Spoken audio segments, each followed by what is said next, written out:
Have you ever knelt in front of a Buddha image, bowed your head low, and recited words of repentance with a heavy heart? Have you ever wondered whether this act of bowing and confessing is a kind of punishment, a ritual of guilt, or perhaps something far deeper, far more sacred? Welcome back to our channel. This is where we explore not just what Buddhist practices look like on the surface, but what they truly mean at the heart level.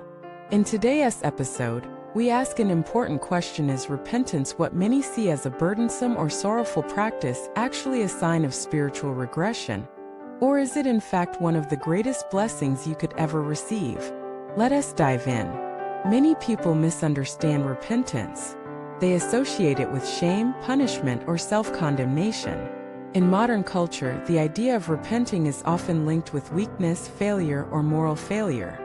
But in the Dharma, repentance is not about judgment. It's about freedom. It is not a sign that something is wrong with you. It is a sign that something is finally waking up in you. In fact, according to the Buddhist tradition, the ability to feel true remorse not out of guilt, but out of clarity is the result of countless lifetimes of virtuous seeds ripening. In other words, if you are able to bow your head in genuine regret for harm caused, whether knowingly or unknowingly, it means you have been cultivating compassion, awareness, and wisdom for ages. True repentance is not a collapse. It's a breakthrough. And the word we often translate as repentance actually carries much richer meaning. In Sanskrit and Chinese texts, it refers to purification, reconciliation with truth, and the softening of egoic resistance. It's not about declaring yourself bad. It's about returning to your original wholeness. Think of it this way. Imagine a clear, still lake. That lake is your mind. Over time, due to karmic actions, it becomes cloudy. Repentance is like stirring the water, not to make it murkier, but to let the mud settle. It's the moment you stop resisting your pain, stop pretending you're perfect, and instead say, "Yes, I see now, and I wish to return." This moment of admission is powerful. Not because you are groveling, but because you are realigning. You are stepping out of denial and into truth. And as the Dharma teaches, truth is always the path to liberation. Here is the deeper insight: not everyone can repent. Not because they are worse, but because their karmic seeds have not yet matured. Some people live in total self-justification. They hurt others without remorse. They lie to themselves so well they cannot see it. And until they suffer enough or gain enough clarity, they remain trapped. So if you have ever bowed and cried not from shame, but from a longing to heal, recognize the immense grace in that moment. That's not weakness. That's the fruit of eons of spiritual work. You don't get to that place by accident. It is said that the great bodhisattvas often kneel in repentance not because they are impure, but because their hearts are so vast, they feel even the faintest ripple of disconnection. They bow not to punish themselves, but to realign with universal truth. That's how powerful and beautiful repentance is. So why do so many people resist it? Because ego hates to admit wrongdoing. Because pride clings to an image of self-perfection. Because our modern culture says, don't apologize, double down. Never admit mistakes, defend them. But the Dharma says something else. Be humble. Not humiliated, humble. Humility is not about thinking less of yourself. It's about seeing yourself clearly without distortion. It's about acknowledging your blind spots, your patterns, your capacity for harm, not to dwell in guilt, but to break the cycle. That's why repentance is liberation. Each time you say, "I see this pattern. I regret it.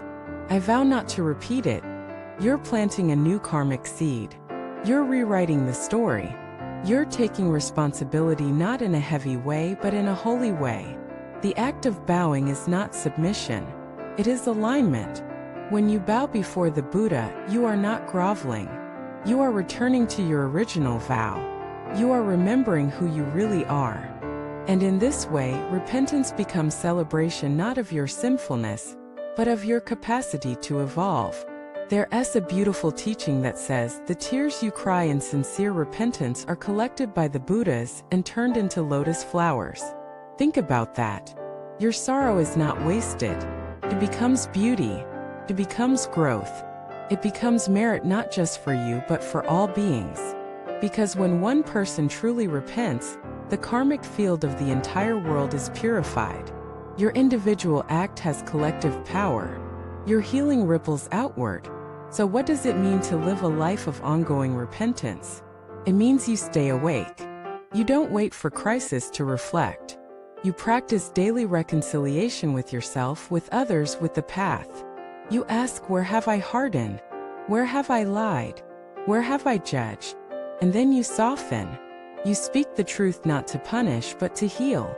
And in doing so, you become someone others feel safe with. You become someone who can be trusted not because you're perfect, but because you're honest. Because you clean up your mess. Because you bow when necessary. That's real strength. That's spiritual maturity. And that's the legacy of a true practitioner. So the next time you find yourself weeping in front of a shrine, don't think what's wrong with me. Instead, know this is what's right with you. Your heart is still alive. Your conscience is still intact. Your vow is still burning. And that, more than anything else, is the sign that your path is unfolding as it should. Thank you for watching this video. If this touched your heart, tell us about your own journey with repentance. Have you ever misunderstood it? Have you ever been transformed by it? Let us share these sacred moments with each other. And don't forget to subscribe, like, and return here for more truth-telling conversations from the soul of the Dharma. Your tears are not a failure. They are the rain that nourishes awakening.